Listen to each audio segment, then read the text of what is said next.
Have you ever walked up to a door you knew you belonged behind, only to be stopped like a trespasser? Have you ever felt eyes probing your skin, your hair, your every step, as if those very things were proof you didn't deserve to be there? That is the quiet pain many Black people carry, not in back alleys, but right in the spotlighted rooms where power and prestige are handed out like exclusive tickets. But what if there was a moment, just one moment, when all those condescending stares had to lower, when the truth broke through, and the very person they tried to shut out turned out to be the one holding the keys to the door?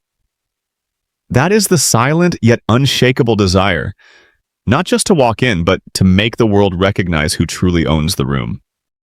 And this isn't a distant dream. This is a true story. A Black woman, Elise Morgan, arrived at the Billionaire Summit, a gathering of the wealthiest and most powerful. She was stopped right at the steps, dismissed as an outsider, mocked in front of hundreds. But none of them knew. The entire summit was being held under the very roof she had built. You're about to witness, moment by moment, how Elise was pushed into the depths of humiliation, and then how she flipped the board in silence, forcing a hall full of power brokers to bow their heads. This is not just a story. This is a mirror reflecting how the truth lays bare the racist and exposes them for what they are.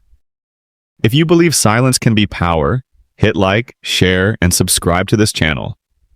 And don't forget to ring the bell so you never miss what comes next. Stories that will leave you outraged, proud, and unable to look away. And now, step with me into the story. It begins right at the threshold of the summit, where Elise Morgan was stopped by a door that refused to open. The black car pulled up to the summit entrance. No roaring engine, no noisy entourage. Just a quiet kind of luxury, as if the car itself knew it didn't need to flaunt to command attention. The door opened and Elise Morgan stepped out. She wore a deep navy suit, sharply tailored but never showy. On her wrist, a classic round watch caught the early morning sun in a flash of steel. Every detail about her radiated a silent kind of power, not loud, not ostentatious, but impossible to look away from. Yet the crowd didn't see that refinement. They didn't notice her calm composure, nor the restrained elegance of her style. They saw only her skin. A Black woman in a sea of gray suits, salt and pepper hair, and polished white faces. She was like a stray note ringing out in a perfectly rehearsed symphony. And for many, it was not a note they wanted to hear. Glances flicked her way, brows arched, a head shook. A cluster of middle-aged men near the gate exchanged looks, lips curling into half smiles, half sneers. To them, Elise's presence was nothing more than a black stain dropped onto the white linen tablecloth of their grand affair. Elise gave nothing away. Her steps were steady, not hurried, not hesitant. With each stride, the click of her heels echoed off the glass walls. The sound wasn't loud, but in the stifling air of judgment, it landed like the drumbeat of a silent march. What unsettled them most wasn't her difference, it was her calm. If Elise had lowered her gaze, if she had faltered, maybe those stares would have softened. But she didn't. She walked as if this place had always belonged to her, as if the doors ahead were only waiting for her arrival. And that, paradoxically, made the crowd bristle even more. A Black woman alone in the heart of a white power summit. They didn't know her name, but in an instant her presence had fractured the rhythm of the morning. The truth lingered in their eyes, unspoken but sharp. You don't belong here. Elise stopped before the gleaming glass doors. Her eyes caught her reflection in the panes. Steady, unwavering. No tremor, no retreat. But inside, unseen hands were already sliding invisible bolts into place. Most thought the awkward moment would soon pass. They didn't know this was only the first rung on a jagged climb, where every stare, every word, every empty chair would be turned into a weapon against her. And from this very step, the story would rise toward its peak. Because a door doesn't just refuse your feet. Sometimes it tries to refuse your existence. The glass doors were just about to open when a hand shot up, stopping Elise in her tracks. The security guard, dressed in a black suit, wore a face so flat it might have been copied straight from a manual on how to block someone without ever needing a smile. His voice came out dry, deliberately firm, with no effort to soften it. Sorry, this event isn't open to the public. Please step aside. It wasn't shouted, but loud enough for everyone nearby to hear. And just like that, whispers began to ripple outward, spreading across the crowd like small waves breaking over still water. A silver-haired man behind her shrugged, muttering, "Guess she got lost." A young woman draped in a designer bag smirked. "Maybe she thinks this is a job fair." The chuckles spread, thin but sharp, each laugh like a needle piercing the air. Elise stood there, unmoving. Her eyes locked on the guards, as though testing his patience. She didn't argue, didn't plead. She simply let her silence hang between them, silence so heavy it forced others to ask themselves, "Did I just make a mistake?" But the crowd wasn't built for reflection. They relished the scene, spectators at a silent play. Someone even pulled out a phone, pretending to adjust the camera, but in truth, recording the moment, a black woman was blocked at the very threshold of power. The bitter truth was this. They thought it was nothing unusual, just another ordinary scene. Someone who didn't belong being turned away? Nothing surprising about it. The guard pressed again, his tone stamping down like a seal on paper. "I'll repeat, this event is not open to outsiders. Please leave the area." Elise tilted her head slightly. The corner of her mouth lifted into the faintest trace of a smile, almost invisible. But for anyone perceptive enough, it was not the smile of someone humiliated. It was the smile of someone who had just heard a very bad joke. No one else caught the irony. They were too busy enjoying the illusion of power that came from watching someone else be stopped. Only Elise knew the truth. That each stare, each smirk, was nothing more than a warped mirror, reflecting prejudice, not reality. In the crowd, some waited for her to erupt. They wanted anger, a protest, something that would let them say, "See, she doesn't belong." But Elise gave them nothing. She stood her ground, her gaze steady, her silence ringing louder than any outburst could. For a fleeting moment, Elise was like a statue planted in the middle of a restless sea of bodies. And paradoxically, it was her stillness that unsettled them most. Because when someone refuses to bow before humiliation, the real question stops being, "Who is she?" and becomes, "What have we just done?" The crowd never got to the answer. Because just then, a new figure stepped forward, ready to pour oil on the small flame that had just begun to flicker. Because sometimes, the hands that appear generous are the sharpest knives concealed behind the back. Elise didn't argue. No words came from her lips. Instead, a faint smile appeared, thin, low, impossible to pin down as either humble or mocking. And it was precisely that ambiguity that unsettled those watching her. The security guard faltered for a second. He was used to people either bowing their heads and backing away or snapping in anger and protesting. But this smile was neither. It wasn't seeking permission, nor was it resisting outright. It was a mirror, reflecting back at him the smallness of the authority he thought he held. The crowd, too, was caught by the moment. Some frowned, wondering what gave her the strength to stand so steady in the face of humiliation. Others laughed louder, convinced it was nothing more than false bravado, a flimsy mask to hide her trembling. But whatever they believed, they could not deny one truth. With nothing more than a smile, Elise had turned what looked like defeat into a pause charged with mystery. Through the glass, staff inside the lobby looked out. What they saw was not an intruder, but a black woman standing across from security, refusing to move forward, refusing to step back. Not an outsider, but an unwelcomed guest. And paradoxically, her composure made her seem more rightful in that space than many who had been invited. A middle-aged man in the crowd broke into loud laughter, desperate to puncture the tension. "Who does she think she is? A CEO?" His words ignited a wave of laughter that spread quickly through the hall. The sound echoed like rolling thunder, pushing Elise toward the pit of public mockery. And yet, if one looked closely, they would see she never missed a beat.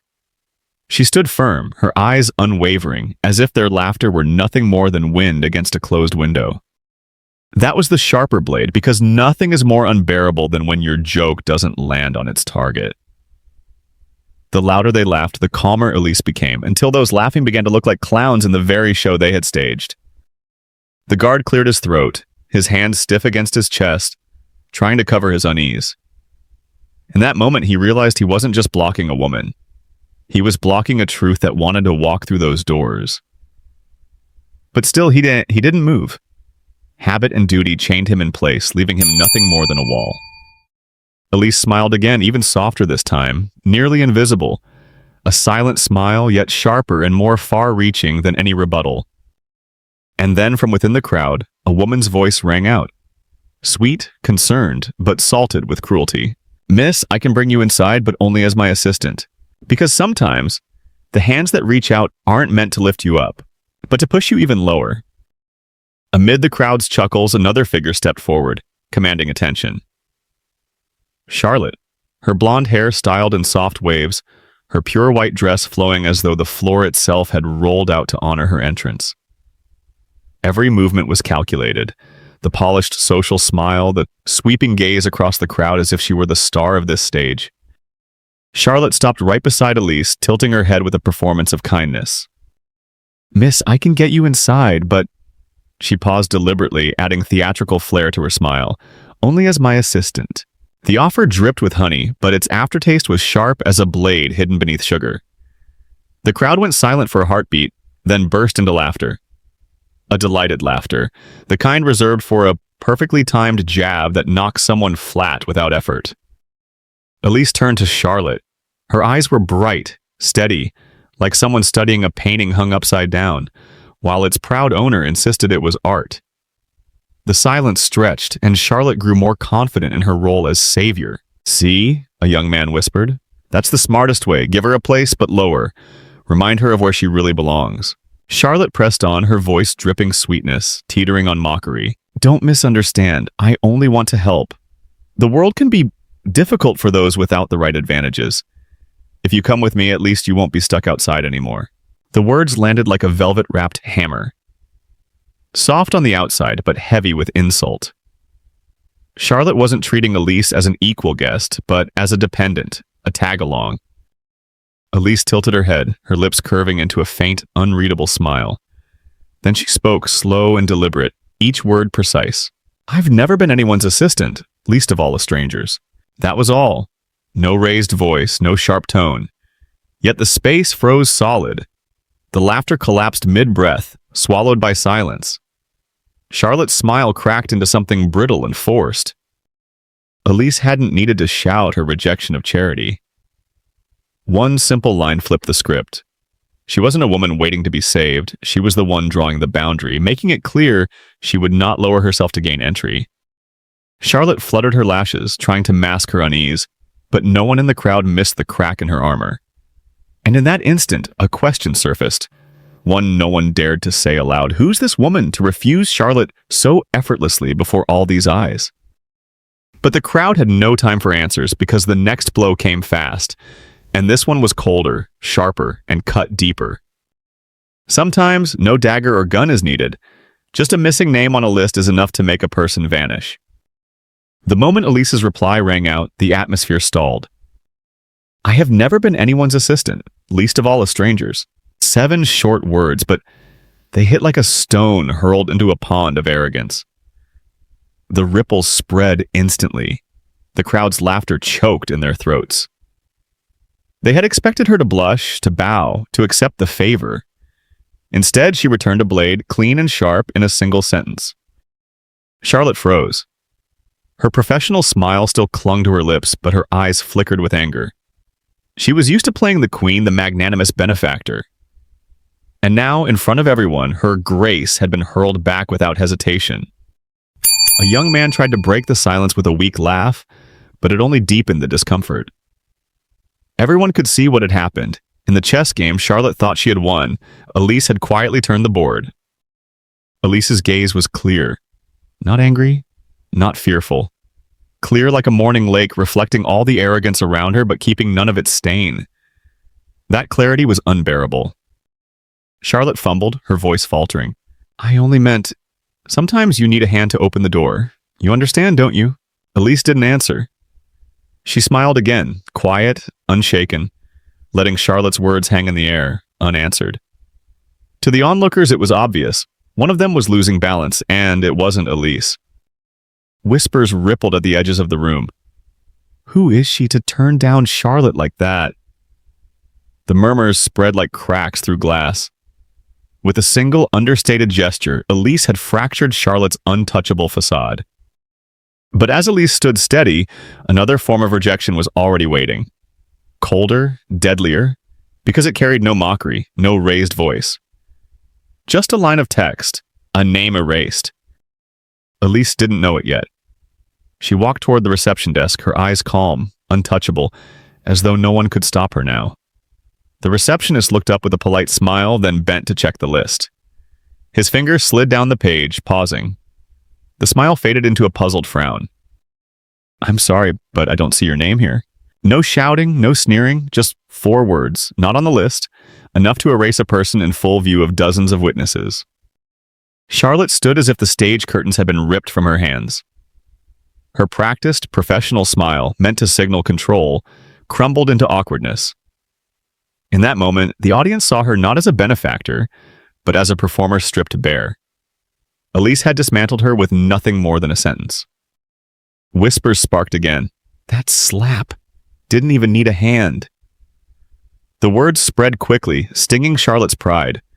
She flushed red, turning away, fussing with her hair as if suddenly too busy to continue the scene. But everyone saw it. Charlotte had lost her own game. Elise remained different. Serene, untriumphant, unboastful. Her faint smile reflected the crowd itself. The pettier they looked, the steadier she appeared. The balance of perception shifted. The once celebrated socialite now seemed like a clumsy extra in a comedy that no one applauded. But don't mistake this for victory. Elise had only stepped past one barrier of false generosity. The real door remained closed, and the system behind it was far crueler. She moved forward, her heels striking the marble floor with quiet, deliberate rhythm. Each step was a silent manifesto. "I don't need anyone to grant me a place. I carve my own way in." The crowd watched, half curious, half irritated, unsure if her calm came from naivete or from a secret yet to be revealed. At the check-in desk, the receptionist scanned the list again, finger dragging line by line as though searching for a ghost. His polite smile drained away, replaced by confusion. He glanced up at Elise, then back down, scanning once more.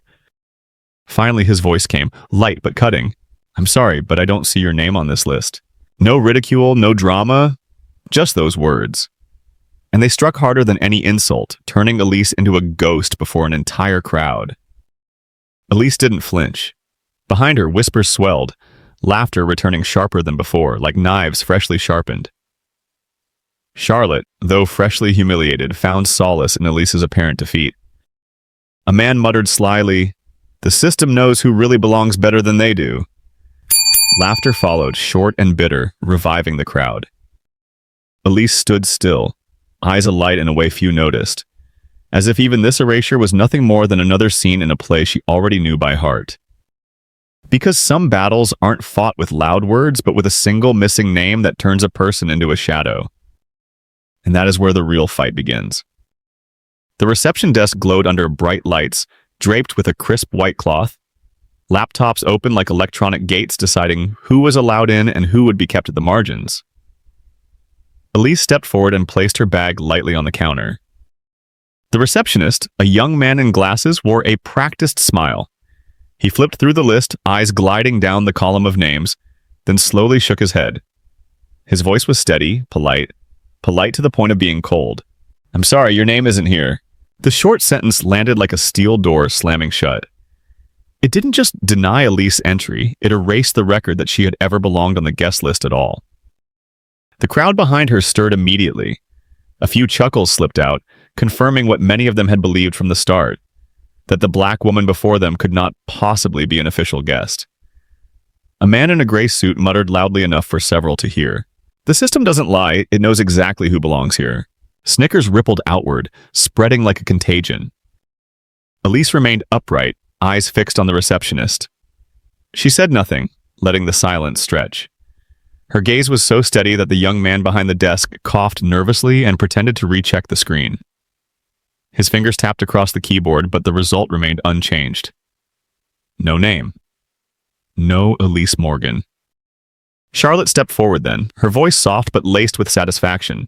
"I told you, not everyone has a place here." At least sometimes, forcing your way in only makes the embarrassment worse. Her words weren't loud, but they cut like a knife across an open wound. A few people nodded, agreeing, as though Charlotte had spoken for them all. Elise turned to look at her. No denial, no protest, just a look. Not the look of someone defeated, but the look of someone watching a clumsy performance on stage. Charlotte faltered, turning away to fuss with her necklace. Elise's silence unsettled the crowd. They had expected her to break, to lash out, to argue, to collapse into the role of outsider being rejected. But the longer they waited, the more uneasy they became. Her silence was not submission. It was the tense pause before the crescendo of a symphony. The receptionist tried to fill the gap. Maybe you got the wrong information, or perhaps the wrong day? His tone sounded harmless, but beneath it was the same cruel denial. You weren't invited, you don't belong, your presence is a mistake. Elise lifted her bag from the counter. She nodded, offering no argument. But just then, the faint curve of her lips made a few onlookers stiffen. It wasn't the smile of defeat. It was the smile of someone who already knew how this story would end. Because when a name disappears, it doesn't mean the person disappears with it. Sometimes absence is only the prologue to a reversal no one expects. The list knows exactly who belongs here. The man in the gray suit repeated it again, his voice calm, almost smug. No shouting, no flourish. Just enough to cut her out of reality like a pair of scissors trimming away a piece of fabric. Then came the laughter. First a single chuckle, then two, then three, until the whole crowd joined in. A flame spreading into wildfire, laughter rolling through the lobby like a twisted chorus of mockery. They reveled in it. To them, Elise's presence was an error in the manuscript, a typo in the glossy book of power. And their laughter was the eraser to scrub her out. Charlotte's eyes glittered with relief. Her own humiliation from minutes earlier was washed clean by Elise's supposed downfall. In Charlotte's mind, the group's ridicule was the final verdict. But Elise did not shake. She stood tall, her gaze sweeping over the crowd. Around her, laughter clanged against the floor tiles, mingling with the clink of glasses from the bar. Yet in her ears, it was nothing but background noise to a play whose ending she already knew. She inhaled, not to answer, but to affirm her presence. Her breath was so calm it unnerved them because she refused to play the victim they needed. The irony was sharp. Her serenity made the laughers restless. They wanted her flushed, defensive, rattled. But when the target of a joke refuses to play along, the jokers become the fools. The man in the gray suit began to fidget, glancing at his phone to avoid her gaze. His words, meant as a sentence, now clung awkwardly in the air like a bad joke.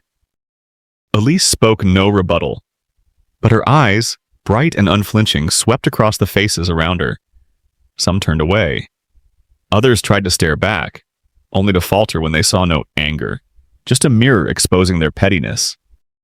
As laughter began to fade, Elise pressed one hand against the counter, steady and deliberate. A small gesture, but powerful enough to spark a thought in the crowd. If she doesn't belong, why is she still here? Why hasn't she vanished? The laughter sputtered, dying in fragments. Elise tilted her head slightly, lips curling into a thin, sharp smile. Instantly, the air shifted. The noise fell into an uneasy silence. Because sometimes silence isn't surrender. Sometimes it's the warning that the real play hasn't even begun. Elise did not leave. Her hand rested firmly on the counter as her voice carried. Calm, level, but strong enough for everyone to hear. You might want to check again. The list may not be updated. The receptionist froze, scrolling once more. His eyes darted across the screen, down and back up, as if hoping to find an oversight. The seconds stretched, the crowd holding its breath, as though the final outcome rested on this search. But no. He exhaled sharply and looked up, this time firmer, colder, final. Not here means not here. 6 words, sharper than any blade. They didn't just deny her. They stripped her of existence in that room, turning her into a ghost before the eyes of all. The crowd erupted again in smirks and murmurs. See, told you. She doesn't belong here. Their voices braided into a chorus of exclusion, a song Elise alone was forced to hear. Charlotte leaned sideways to whisper, deliberately loud enough for Elise to catch. Poor thing, even the list knows her limits. The words, cloaked in pity, burned with triumph. Still, Elise did not falter. Her eyes locked on the receptionists, as though piercing past the screen, past the keyboard to the truth beyond. This wasn't about one missing name. This was how the system worked, erasing those it refused to acknowledge. And then in a voice low but steady, she answered, "So my presence depends on whether your list says so." The lobby fell silent. The receptionist stiffened, lips trembling but speechless. Because her question flipped the entire frame. Did the paper hold the power, or did the living person standing before them define reality? Elise withdrew her hand from the counter and let her gaze sweep the room. People looked away, shaken as if suddenly exposed in the very game they thought themselves spectators of. She gave a faint, knowing smile. A smile that said she understood. This was only the opening act. Because some denials don't end the story, they ignite it. The first sound wasn't a voice. It was the rapid click-click of cameras. Flashes popped non-stop, blinding as a lightning storm in an enclosed room. Within seconds, Elise became the center, not of reverence, but of public ridicule. A young reporter with gelled hair thrust a mic forward, voice deliberately louder than normal. "Did you come here looking for funding for a little startup?" The crowd behind him burst into laughter. It was a dry, sharp laugh that pricked the air like pins scattered across the floor. They relished the moment, as if watching a free silent comedy with Elise shoved into the role of an uninvited extra. Another voice cut in, half mocking, half taunting. "Or did you get lost? This isn't the place for dreams way out of reach." The flashes kept strobing, trying to snatch a frame. The quiver in her eyes, a strained smile, a single betraying tear. But there was none. Elise stood in the storm of light, shoulders straight, chin slightly raised. She didn't dodge the lenses, didn't lower her gaze. She let the light wash over her face, calm, as if this were exactly where she belonged. That calm made them more impatient. Humiliation only works when the humiliated cooperates. With silence, Elise refused to cooperate. Another reporter tried to crank up the drama. "Do you think just showing up gets you attention? Or are you hoping someone pities you and sneaks you in?" The question dropped heavy like a gavel striking a wall of silence. A few laughs flickered, but they weren't as sure as before. A mild unease crept in. Because Elise wasn't following their script. Instead of flustered, she slowly adjusted her lapel, a small gesture, heavy with authority. For a beat, the room quieted, as if her fingertips had taken control of the stage. In that instant, the lenses wavered. Were they capturing an outcast's embarrassment, or accidentally crowning a lead the room hadn't recognized yet? A quiet irony spread.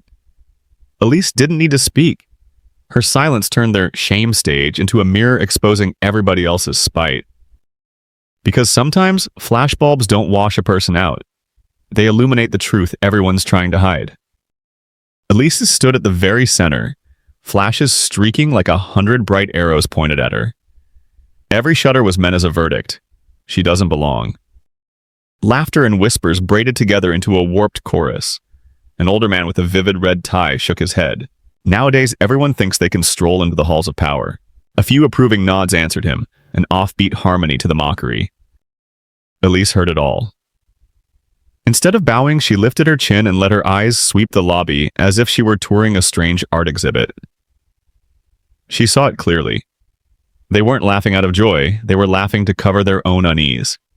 They needed to turn her into the intruder to preserve the illusion that this room belonged to them. The cameras kept firing, hunting for a trembling eyelid, a faltering breath. Instead, they captured a face so composed it grated. They waited for cracks and saw only stone.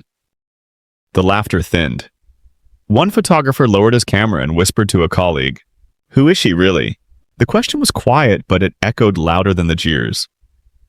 People began to realize Elise's silence wasn't weakness. It was weight, a kind of power they couldn't name. Charlotte, the one who tried to label Elise an assistant, felt it most. She'd expected triumph. But when Elise's gaze drifted past her, cool, unhurried, Charlotte looked away, unsettled. It wasn't the look of someone seeking an exit, it was the look of someone holding the key. A man in the back tried to drag the room back to its earlier swagger. Maybe she's at the wrong conference, or she's just here fishing for attention. His line landed, but got little laughter this time. A few people forced nods, yet their eyes stayed pinned to Elise as if afraid his words had just revealed something off. Elise answered nothing. She kept standing, shoulders level, eyes steady. And now that steadiness wasn't a pretext for mockery anymore, it had become a mirror, exposing how small the mockers looked the louder they laughed. No one knew exactly when the room's focus shifted from the woman not on the list to a bigger, sharper question. If she isn't lost, what is she in this game? Elise let a faint smile touch her lips, like a private note to herself. It offered no answers. It planted doubt. Some behind the cameras realized they might be shooting the wrong role, not a background extra, but a lead biding her moment. Because some stages are built to ridicule and end up exposing the real fear of those who thought they owned the right to laugh. Elise lifted one hand and touched the edge of her lapel. She tugged once, straightening the seam. A tiny, ordinary motion. But in that instant, under hundreds of flashes and hungry eyes, it became a punctuation mark, an exclamation point in the chaos. Cameras hesitated. They'd come for tears, a flinch, a face collapsing under pressure. Instead, their frames filled with a calm that wouldn't budge, more sculpture than skin. They waited for a fracture. All they saw was granite. The laughter suddenly lost steam. A photographer murmured to a colleague, "Who is she actually?" The question, small as it was, ran through the room, lodging itself in the minds of those who'd been enjoying the show. They began to see it. Her silence wasn't surrender. It was a different kind of force, an authority that didn't need to announce itself. Charlotte, who'd tried to drape assistant over Elise, was the most uneasy. She searched Elise's face for a fissure. When Elise's gaze swept across her, Charlotte felt a chill. It wasn't the look of someone hunting for a way out, but of someone who already knew where the door was and how to open it. A man in the back spoke up again, trying to reset the mood. "Maybe she came to the wrong summit, or she's just here to make a scene." His words fell flat. A few people offered polite chuckles, but most eyes stayed on Elise, as if afraid he'd just said the quiet part wrong. Elise still didn't respond. She stood there, steady, and that steadiness no longer read as passivity. It read like a mirror. The more anyone laughed, the smaller they looked, framed against her refusal to play the victim. Somewhere along the way, without anyone noticing, the spotlight shifted. It was no longer about a woman whose name isn't on the list. It had become a more dangerous question. If she isn't a mismatch, then what exactly is her position on this board? Elise smiled, barely, like she'd told herself a secret. The smile offered no resolution, only seeded more uncertainty. People behind the cameras realized they might have miscast their own footage. Not the humiliation of a bit player, but the entrance of the lead, choosing her cue. Because there are stages built for public shaming, only to become the place where the real fear of those who think they control the laughter gets exposed. Stepping past the flashing lights, Elise moved deeper into the lobby. Ahead stretched the VIP table, lined with glossy leather chairs arranged in perfect symmetry, bathed in golden light from the chandelier above. These weren't just seats, they were declarations of power, thrones in miniature where the rules of the game were defined. Elise walked toward them, neither rushing nor hesitating, as if deaf to the whispers curling around her. But those already seated had noticed her. One man, silver hair slicked neatly back, a dark red silk tie at his chest, leaned forward. His mouth curled into a half smile, the smug grin of someone convinced of his own supremacy. Before he delivered the line, loud and deliberate. "So the summit has diversity quotas now?" He wasn't speaking to anyone in particular, but the entire table erupted. The laughter rang out crisp and sharp, like crystal glasses clinking in a toast to an easy joke. They didn't need to name Elise, her presence alone was excuse enough for the collective laughter. Elise stood tall, meeting his gaze. Not angry, not evasive. Her eyes were like someone watching a bad play, actors convinced they were delighting the audience while repeating the same tired lines. Another voice at the VIP table chimed in, adding spice to the farce. Maybe they confused this with the new hire orientation. More laughter. Louder. Rolling outward to neighboring tables. The summit hall had become a theater, with Elise cast as the expendable extra to underscore everyone else's power. But Elise didn't flinch. One hand rested lightly on the back of a chair, her gaze steady, serene to the point of indifference. That stillness unsettled some, because they wanted her to react, to falter, to retreat so the joke could land clean. But when the target refused to follow the script, the comedy itself felt hollow. And in that pause, someone in the crowd began asking silently, why could a nameless woman stand so upright against a room full of derision? And if she truly didn't belong here, why did the VIP table need laughter to reassure themselves? Elise tilted her head, a thin smile flickering across her lips. Not the smile of someone forcing composure, but of someone who recognized how worn out the act had become. She pulled a chair back, slowly, as if even the scrape of metal on stone was its own declaration. I have the right to sit.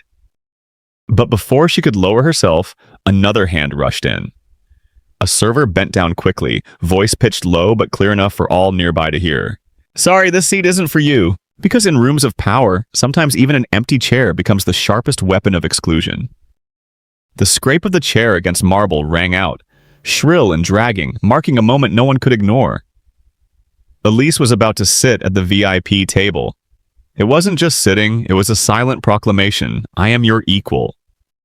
But before she could, a staffer hurried forward, movements urgent. He bent low, whispered but loud enough to echo, sorry, this seat isn't for you. No shouting, no sarcasm, just a gentle phrase dropped into the crowded air with the weight of a bell striking stone. The room stirred instantly, whispers whipping like wind between pillars. A few chuckled, others exchanged gloating looks, and the cameras didn't miss a beat, firing relentlessly as if capturing the final decisive blow. The silver-haired man at the VIP table, the one who'd made the diversity quota remark, threw back his head, laughing, slapping the table. See? Told you. Not just anyone can take the seat. Applause-like laughter rang out again, crisp and unified. To them, Elise was just a side character, yanked off stage after daring to reach for the spotlight. But Elise didn't thrash. She didn't argue. Her hand still rested on the chair's back, her eyes fixed on the server bowing his head. And that look made him tremble, because it felt as though he wasn't just denying a guest, but denying something far larger. Elise slowly withdrew her hand. For a moment, many thought she'd conceded, lowering herself to leave. The hisses of satisfaction spread quickly, like dry brush catching fire. But then her smile appeared, thin as a blade, slicing their brief joy in half. And it wasn't aimed at the server, it was aimed at the room, a wordless jab. So much power, and all you can cling to is a chair. That moment made a few glances falter. They realized the bitter truth. The frantic defense of the chair revealed the fear beneath the so-called powerful. If they were truly secure, why tremble so visibly before one silent woman?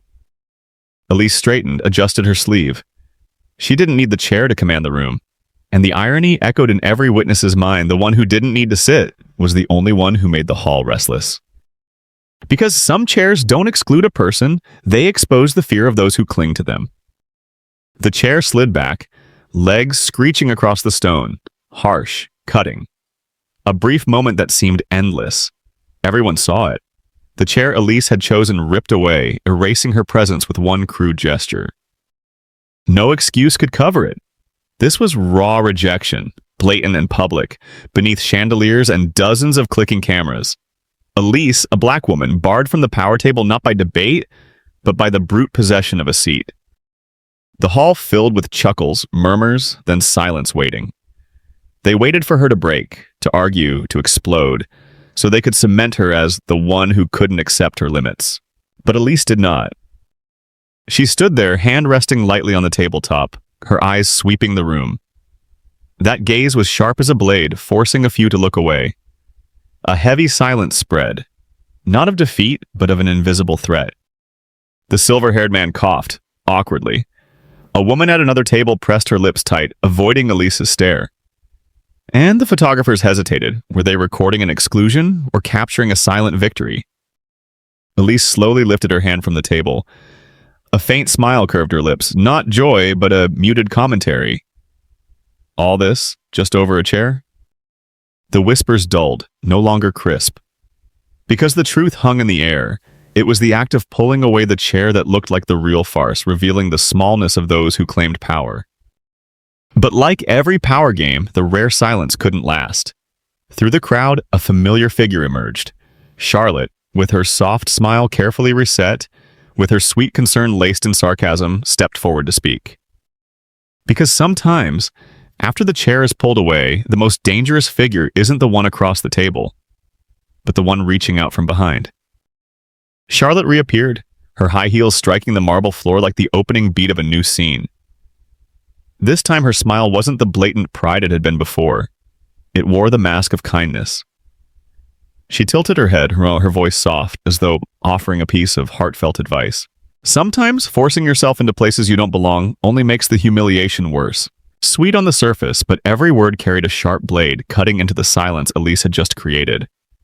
The crowd reacted immediately. A few chuckled, others nodded, as if Charlotte had just voiced an undeniable truth on their behalf. Charlotte pressed on, her eyes glinting with false pity. I understand, really. The desire to rise higher, but some rooms simply aren't meant for everyone. It's better to know when to stop. Her words flowed like honey laced with poison. Soft to the ear, but in truth a public humiliation, disguised as concern. It wasn't meant to push Elise out by force, but to reduce her into someone pitied by the crowd. Elise listened, her face unreadable. She lifted a glass of water from a nearby tray and brought it to her lips. The calmness of the gesture made Charlotte falter.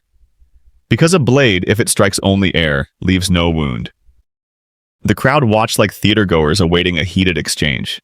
But Elise didn't follow their script. Her silence unsettled even those siding with Charlotte. Charlotte cleared her throat, trying to drive the knife deeper. You should know.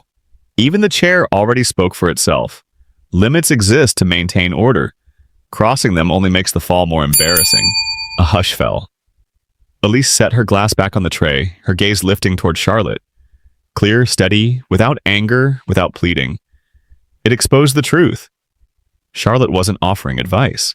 She was cloaking her own need for power in counterfeit compassion. The audience waited for Elise to snap back. Instead, Elise's lips curved into the faintest smile, a smile that sent a chill through the room.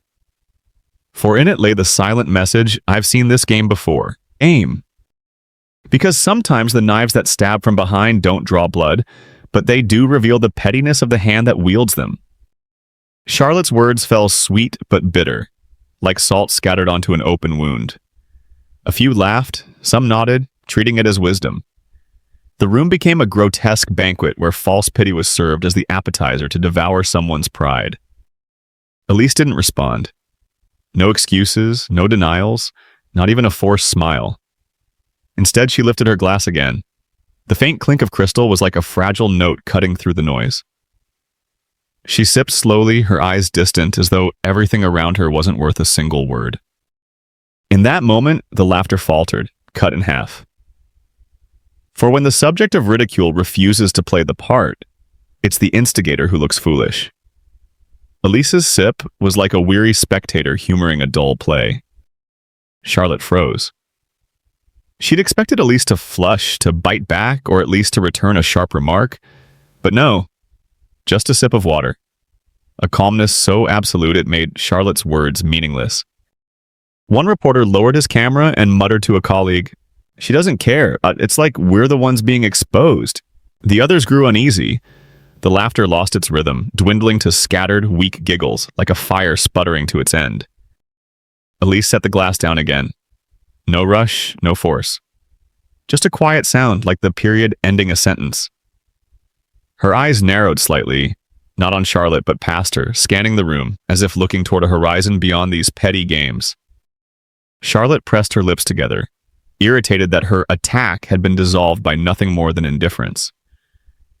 She turned to someone nearby, forcing a small laugh, but the awkwardness of it only made her defeat clearer. With a single sip of water, Elise had shifted the ground. From the victim of pity to the observer, while the would-be mocker was reduced to a puppet offbeat in her own play. Whispers began in the crowd, no longer derisive. A question floated, unspoken but heavy. If someone can endure such blatant exclusion with this much composure, is she really just an outsider at all? Elise tilted her head slightly, lips curling into the faintest of smiles. A silent jab at the entire hall. Is this truly the best you've got? Because sometimes, disdain needs no words. A single sip of water is enough to turn the whole room into a mirror, reflecting the smallness of those who thought they held the power. The room settled after Charlotte's mockery.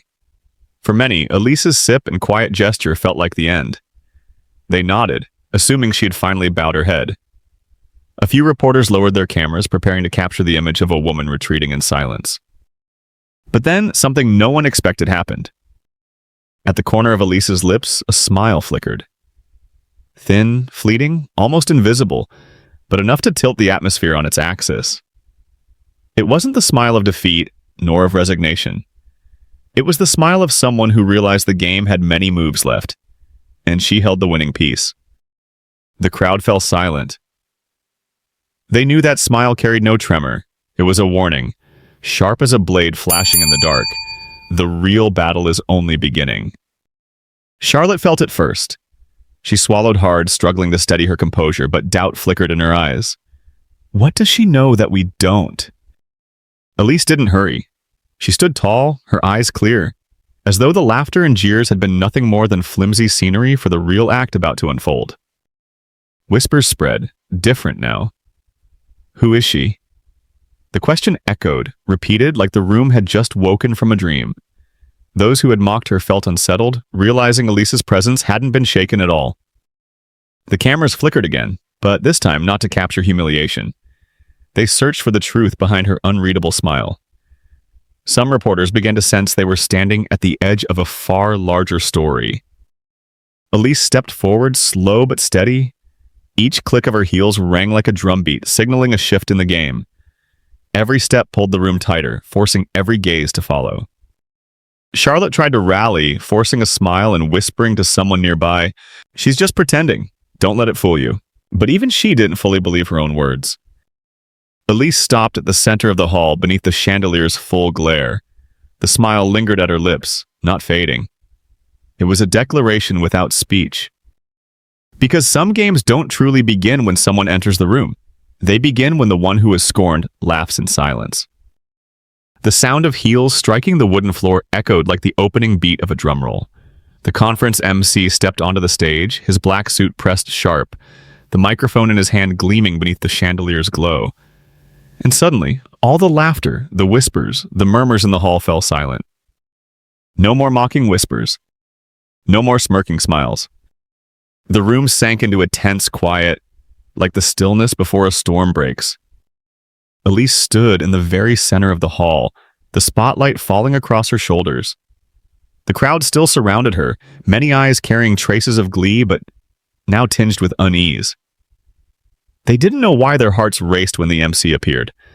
They only knew the atmosphere had shifted, and the faint smile at the corner of Elise's lips was no longer so easily dismissed. The MC adjusted his microphone, offering a practiced smile. His voice rang clear, each word measured. "Ladies and gentlemen, welcome. Thank you for joining us at this year's annual summit." The opening words drifted on, but the audience listened with restless minds. For many, this was the usual prelude. But now, no one felt at ease. Because in the back rows, the woman who had just been mocked, erased from the list and laughed at, still stood tall, and no one knew how long she would remain. Charlotte tightened her grip on her glass of wine, her eyes never leaving Elise. She waited, almost prayed the MC would move on, let this moment fade like a bad joke, but deep inside, a nameless fear gnawed. What if things didn't unfold as she imagined? The MC cleared his throat, shifting to the heart of the program. Before we begin our first panel, we would like to honor the person who has sponsored and made this year's summit possible. The room tightened like a string pulled taut. Hundreds of eyes fixed on the stage, expecting the familiar name of a power figure, a billionaire they'd seen gracing magazine covers. Elise remained still. Her smile didn't widen, didn't vanish. It lingered, small but fierce, like a hidden flame warning of an oncoming blaze. Those who had mocked her moments before now felt their throats dry. A few reporters adjusted their cameras, instinct whispering they were about to capture something no photograph had ever held before. And then the MC slowed his cadence, lowering his tone, drawing out every word. Please welcome the host and chairwoman of this year's summit. The atmosphere ruptured and froze all at once. The smug laughter curdled into dread. Because when the name came, it wouldn't just be an introduction. It would be a verdict, exposing every lie that had just played out in that room. The massive screen behind the stage burst to life. White blue light swept across the hall, cutting through the last shallow breaths. Letters carved themselves across the screen like steel blades. Welcome our host and chairwoman, Elise Morgan. The hall seemed to hold its breath at once. Chairs creaked, wine glasses trembled in unsteady hands. The moment stretched to breaking point, laying bare every sneer and every insult beneath the unforgiving glare of truth. Elise didn't need to move. She let the words on the screen do the work. In the eyes of the crowd, her silence was no longer weakness. It was absolute power. The power of one who said nothing but shattered the room. Charlotte froze. The glass in her hand slipped, red drops spilling onto the polished floor, staining it with a blotch that could never be scrubbed away. The triumphant mask she had worn dissolved into the stiff, hollow stare of someone realizing she had turned herself into the clown on her own stage. Miles, the silver-haired man who had joked about diversity quotas, bowed his head, his eyes locked on the table. He wanted to vanish. But the blazing screen forced him to confront the truth. The woman he had belittled was the one presiding over the entire summit. Among the crowd, a reporter whispered, voice trembling, "We just witnessed one of the greatest reversals without a single word spoken." The flashes slowed, no longer frantic. The cameras no longer hunted for humiliation. They captured the stunned faces of those who had reveled in it minutes earlier. Elise began walking forward, each step ringing like a drum beat across the suffocating silence. No one laughed. No one dared to breathe. The hall was engulfed in a strange quiet. Not the silence of imposed authority, but the silence of truth that bent every head. As she neared the stage, someone coughed, trying to break the spell. Surely this must be some kind of technical error. But the words fell flat, unanswered, devoured by the weight of the moment. Elise walked past, her eyes brushing over the faces that had mocked her. No accusation, no rebuke. Just one gaze, enough to strip them bare more than any accusation could. Then she set her foot on the first step of the stage. The entire room seemed to sway, for in that instant, the script of humiliation had been rewritten. Because some words don't just appear on a screen. They etch themselves into collective memory, leaving no one able to forget who they once laughed at. The hall froze. Chairs scraped softly as people shrank back. Glasses paused midair, hands stilled mid-applause. Silence thickened, heavy as velvet drapes lowered over the stage. Charlotte held her breath. The mask of her smile cracked, exposing a face gone pale, eyes wide with panic. Miles, the silver-haired man, sat paralyzed, his hand frozen against the table. Those who had nodded and laughed minutes ago now found themselves speechless. Elise didn't need to speak. The truth had already been written across the massive screen, blazing and undeniable. She rose, walking down the aisle, her heels striking the gleaming floor, each step like a triumphant drum. Every eye followed her, but unlike before, there was no contempt in them now. Only weight, panic, confusion, and the shame of being exposed. They suddenly realized they had only been the backdrop for the moment Elise took center stage. Her steps were deliberate, as though she savored each second of the room's silence. A reporter lifted his camera, then lowered it again. No photo could capture more than this. Elise wasn't walking to prove herself. She was walking to let them see how small they had made themselves. Charlotte swallowed hard, whispering to the person beside her, No, this can't be." But her voice trembled, sounding more like confession than denial. Miles shut his eyes, his shoulders sinking. He was used to rooms where his voice commanded respect. Never had it sounded so hollow. Elise mounted the stage, the chandelier casting her shadow across the front rows. To many, it looked like a reminder. Truth doesn't ask permission to enter a room, it only takes a moment, and falsehoods vanish. She paused at center stage, turning to face the hall. She didn't raise her hands or signal. Yet the entire room stilled, caught in the gravity of her silence. Her faint smile flickered again, clearer this time. Not arrogance, but a message etched sharp and undeniable. From the beginning, this was my stage. The rest of you, Suata, were only the backdrop. Because some moments need no words. A single step is enough to turn an entire hall into an unspoken apology. Elise stood beneath the lights. The hall was so silent that even the labored breaths of a few people could be heard clearly. The cameras froze, waiting as if the entire room hung suspended by a single thin thread, ready to fall at the sound of just one word from her. She opened her mouth, her voice low and steady. No shouting, no need to raise it. Everyone sitting in this room is here because I chose them. The words dropped sharp and cold, slicing through the heavy air. They didn't just answer the mockery from before, they reset the order of the entire hall. Every laugh, every sneer, every chair pulled away. All of it suddenly looked ridiculous because Elise had just laid bare the truth. It was she who decided who had the right to be present. A ripple of unease swept across the crowd. Some opened their mouths to laugh, but the sound caught in their throats. They realized what they had just heard wasn't resistance. It was declaration. Charlotte froze, her fingers tightening around her glass until the wine trembled and spilled. The words struck her like a slap, shattering her mask of false kindness into fragments. Miles lowered his head, unable to meet Elise's eyes. He, the man who had sneered about diversity quotas, now faced the reality. No one had ever granted Elise a place. On the contrary, he and every other person in that hall sat where they were because she had allowed it. Elise took a step forward, her gaze sweeping across the rows. She didn't need to linger. Each person her eyes touched felt stripped bare. It wasn't anger, but a cold illumination. I heard everything, I saw everything, and now you will live with the truth of it. In one corner, a reporter who had remained silent whispered just loud enough for a few nearby to hear. She doesn't just belong here, she is this place. The words weren't official, but they matched what many had begun to realize. Elise didn't need to shout or justify. A single sentence had overturned the entire game, turning the mockers into unwilling witnesses to their own farce. She paused, the faint smile returning to her lips. Not the smile of politeness, but the signal that she knew. The game wasn't over and more was yet to be revealed. Because some truths don't need long defenses. A single line can make an entire room bow its head and wait for the next blade to fall. The first clap came, fragile as paper tearing. A man in the middle row tapped his hands together, his eyes avoiding Elise's. Then others joined in, one by one, hesitant, offbeat. Applause spread, but it wasn't loud, nor proud. It was weak, uneven, more like a sad song played out of tune. They weren't clapping to honor her, they were clapping to hide their shame. They clapped as if their hands could cover their flushed faces, as if sound could bury what they had just done.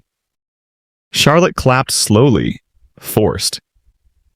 The strained smile on her lips twitched, no longer elegant but painfully bare.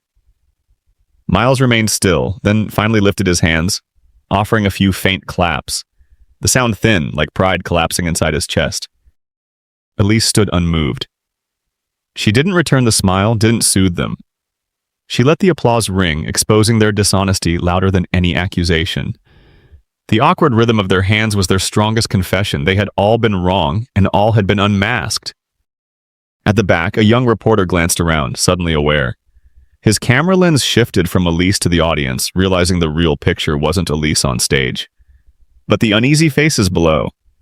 The faces of those clapping only to conceal their humiliation. The applause faded, dwindled into silence, more suffocating than before. Elise looked down, her eyes sweeping the hall. No one dared meet her gaze. Heads bowed, jackets straightened, pens scratched at empty notepads. Every small gesture only confirmed one thing. They couldn't bear the weight of truth. Charlotte swallowed hard, forcing words to break the silence. Yes, what an honor. But her voice wavered, faltered, and died. She knew even as she spoke, every excuse now was meaningless. Elise said nothing. She let silence fill the room, pressing down until each person could hear their own heartbeat pounding, until they realized it was they who were under scrutiny, not her. For a moment, the most powerful hall in the world became a classroom of children caught cheating. No one wanted to be seen, yet no one could escape. That thin smile returned to Elise's lips. It wasn't forgiveness and it wasn't satisfaction. It was simply the mark of someone who knew. These people would never forget the moment they clapped, only to hide their shame. Because some applause isn't celebration, it's confession. And within that broken rhythm, real power is revealed. Elise added nothing more. She stood at center stage, the spotlight stretching her shadow across the front rows. Her eyes moved slowly over the hall, weighing each face as if on an invisible scale. The hall was silent. No laughter, no whispers, not even a cough or a creak of chairs. A silence heavy as stone pressed down on every shoulder, forcing each person to sit beneath her gaze. Elise didn't need to speak. Her silence was the loudest indictment. Because in that silence, every humiliation they had thrown at her minutes before replayed sharper than any reminder. They didn't need anyone to recount it. They remembered perfectly the sneers, the whispers, the looks of contempt. And now, all of it was evidence against them. Charlotte bowed her head, blonde hair falling to cover her flushed face. Miles clasped his hands, staring at the gap between his polished shoes as if he could crawl into it. The reporters held their cameras, but no one dared press the shutter. They knew the real image had already been captured, not by lenses, but by collective memory. Elise exhaled, quiet yet resonant in that stillness. She didn't need to say you were wrong. The room already knew. She didn't need to name racism. In that moment, the mockers had already exposed themselves, not with shouts, but in the merciless mirror of silence. A quiet irony spread. Those so confident in their power now looked small, reduced by the very stage lights they thought they owned. In the most powerful hall, those in the highest seats looked like schoolchildren before the blackboard, their mistakes revealed by their teacher's silence. Elise lifted her chin slightly, her faint smile glimmering once more. Not a smile of triumph, but of someone who knows truth doesn't need defenders. It stands unshaken once the light hits it. Then she stepped back half a pace, her gaze leaving the room. But the echo of her look lingered, carved into the stone walls, unerasable, undeniable. Because sometimes, silence is the sharpest gavel strike, and in that moment the Hall of Power realized they had been exposed, not by screams, but by a truth that stood tall without words. If this story touched your heart, make sure to like, share, and subscribe. Every click helps us bring more powerful stories of empathy, justice, and silent strength to life. Your support is what fuels this journey. Let's keep standing together and rising higher, one story at a time. Stay safe and inspired.